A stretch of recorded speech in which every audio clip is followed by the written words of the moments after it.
Chacun pour tous, émission sociale et solidaire. Mathéo et Corentin sont des jumeaux périgourdins. Ils souffrent d'affections rares. Anne-Marie Arnaudin, leur mère, se bat au quotidien pour les aider. Cette dernière veut alerter les médias sur les nombreux frais liés au handicap de ses enfants et les lourdeurs administratives. Elle nous en parle au micro de Xavier Munoz dans cette nouvelle édition de Chacun pour tous sur Cristal FM. Bonjour Anne-Marie Arnaudin. Bonjour. Vous êtes, on va dire, une mère courageuse qui élève seule donc ses deux fils qui sont lourdement handicapés. Ce sont des jumeaux, Mathéo et Corentin. Vous êtes une périgourdine. Anne-Marie, merci d'être avec nous tout d'abord. Alors, si vous êtes avec nous aujourd'hui, c'est parce que vous traversez une situation, on va dire, très difficile au quotidien. Est-ce que vous pourriez tout d'abord commencer par nous raconter un peu plus sur vos enfants et leurs conditions de santé? Leurs conditions de santé à mes enfants, c'est qu'ils sont atteints de 2 pathologies énormes et en plus, ils sont malvoyants. Ils sont atteints de la maladie de Hirschsprung-Long. En fait, à 4 mois de vie, on a dû leur retirer la totalité du côlon. Le côlon n'était pas fonctionnel depuis leurs 4 mois. Ils ont la diarrhée 7 jours sur 7, non-stop. Ils sont obligés de prendre des traitements pour ralentir le système digestif. Ils restent quand même à haut risque de faire des occlusions intestinales puisque la maladie de Hirschsprung, c'est quoi? C'est absence de ganglions et de cellules nerveuses dans le système digestif. Ils faisaient beaucoup d'occlusions dès la naissance. Ils sont nés dans le coma. Ils ont été automatiquement transférés sur l'hôpital de Bordeaux chez les grands prématurés parce qu'ils sont nés, ils faisaient que 900 grammes. Vous avez parlé de cette pathologie Hirschsprung-Long et je crois qu'il y en a une deuxième. On dit pas, comme vous avez dit, on dit Hirschsprung. Hirschsprung. Et il y a une deuxième pathologie, Marfan. C'est bien ça? Oui, alors le Marfan, oui. Ils sont atteints aussi du syndrome. Alors on dit pas, chez Mathéo et Corentin, on dit pas maladie de Marfan, parce que ça reste aussi une maladie. On dit syndrome de Marfan chez eux, parce que comme il y a déjà une maladie génétique, le Marfan devient automatiquement syndromique. Et en fait, cette maladie, c'est quoi? C'est des problèmes cardiaques. Ça touche tout le système musculaire. Les poumons, ils peuvent faire à tout moment des pneumothorax. Ils ont une malformation des valves cardiaques et la aorte aussi qui est déformée. À tout moment, ils risquent de faire une fissure de la aorte. Est-ce que ce syndrome de Marfan est lié justement à la première pathologie ou ce sont bien deux pathologies distinctes? Ce sont deux pathologies distinctes. Ça nécessite donc une prise en charge qui est constante. Alors comment vous gérez tout ça au quotidien? Le côté financier, c'est une catastrophe. Il faut savoir que ces deux pathologies-là ont engendré des problèmes de vue. Mais en tous les cas, il faut savoir que le syndrome de Marfan peut aussi toucher les yeux. Vous faites régulièrement des allers-retours à l'hôpital pour les soins. Est-ce que vous êtes toute seule à faire ça? Je suis toute seule à faire ça. En fait, je suis la maman, la soignante. Je suis tout, en fait. Je suis polyvalente. Je dois les aider pour se raser. Bon, il y a des choses où ils font par eux-mêmes. La toilette, ils peuvent faire, ils le font. Vous n'avez pas droit à d'aide ou justement des personnes qui peuvent vous aider, vous soutenir dans tout ça? Non, parce que je n'ai jamais été reconnue en tant que l'aidante, parce qu'il faut savoir que la MDPH n'a reconnu qu'au départ que la maladie de Hirschsprung. Puisqu'au départ, ça a été la première qui a été découverte dès la naissance à 4 mois de vie. Le syndrome de Marfan, lui, a été découvert bien plus tard à l'adolescence. À 2 ans et demi, j'ai été faire une consultation ophtalmique, comme beaucoup de mamans ont fait avant qu'ils rentrent à l'école maternelle. Et là, on me dit qu'ils sont malvoyants. Et à Bordeaux, le couperet, il est tombé.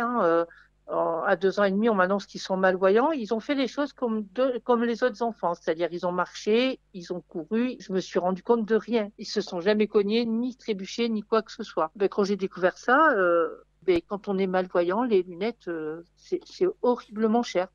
Et il n'y a pas que les lunettes, parce que vous parlez également dans vos différents communiqués, parce que vous actuellement, vous êtes en train de faire de la communication dans les médias et la presse.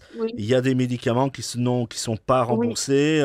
Les frais de lunettes, ce n'est qu'un exemple parmi tant d'autres. Oui, les frais de lunettes, c'est elles qui sont les plus onéreuses. D'accord. Il y a les frais de médicaments qui ne sont pas remboursés. J'ai environ 200 € de 2 médicaments par mois à payer pour les 2 enfants.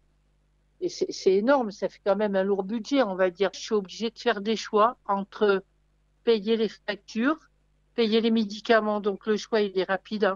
Je Ouais, bien paye les sûr. médicaments et puis les factures, ben, celles que je peux payer, je les paye. Ceux que je peux pas payer, ben, je les mets en attente en attendant que je puisse les payer. Ouais, on va quand Voilà. même également souligner que vous-même, hein, vous êtes en situation de handicap et vous Oui, l'avez dit, vous avez un budget quand même, somme toute, limité, hein. 860 € par mois. C'est vrai que j'avais dit aux journalistes que j'avais 135 €, mais non, je me suis trompée de quelques euros pour l'AEH.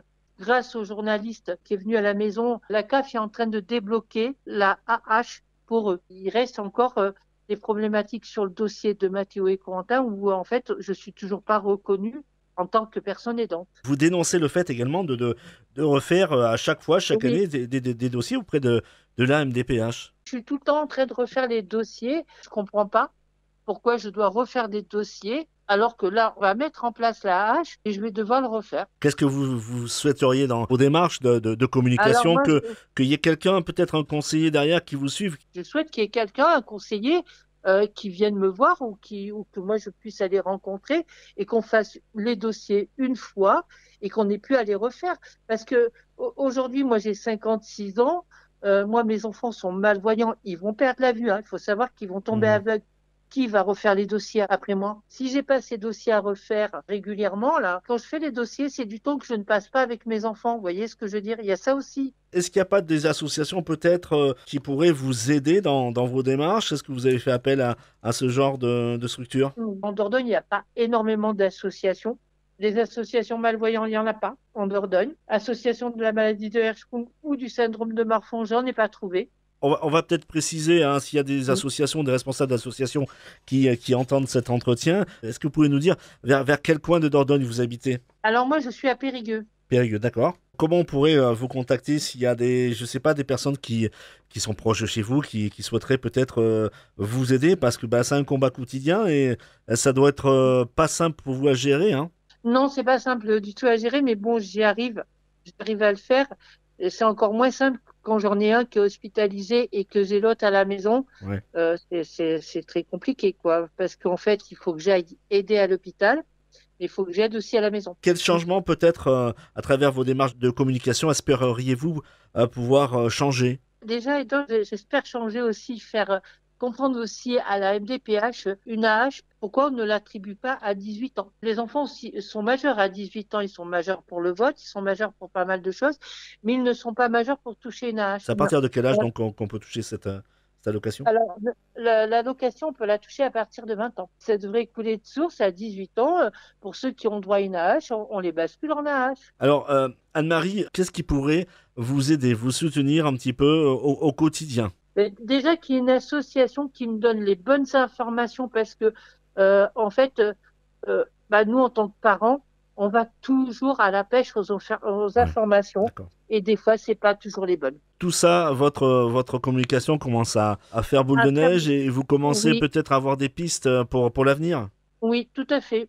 Ça commence à faire bouger. Donc, mais je me dis, ça bouge pas assez. Je sais que vous êtes très présente également sur les réseaux sociaux. Celles et ceux Oui. qui nous écoutent, qui voudraient vous aider, donc vous êtes du côté de Périgueux, est-ce qu'on peut vous joindre via les réseaux sociaux? Oui, oui, on peut me joindre via les réseaux sociaux et il n'y a aucun souci, je réponds aux gens. Donc, comment on vous joint sur les réseaux sociaux? Sur TikTok, je m'appelle RCH Marfan Hirschsprung. Si vous souhaitez aider Anne-Marie dans cette démarche un petit peu particulière, hein, Mhm. parce que vous êtes vraiment un petit peu esselé à élever vos deux enfants qui sont donc lourdement handicapés, et vous vous appelez à l'aide. C'est un appel à l'aide, hein, que vous faites aujourd'hui, hein. C'est un appel à l'aide pour m'aider à remplir correctement les dossiers MDPH. Je n'appelle pas à l'aide financièrement parce que ça, je vais me débrouiller.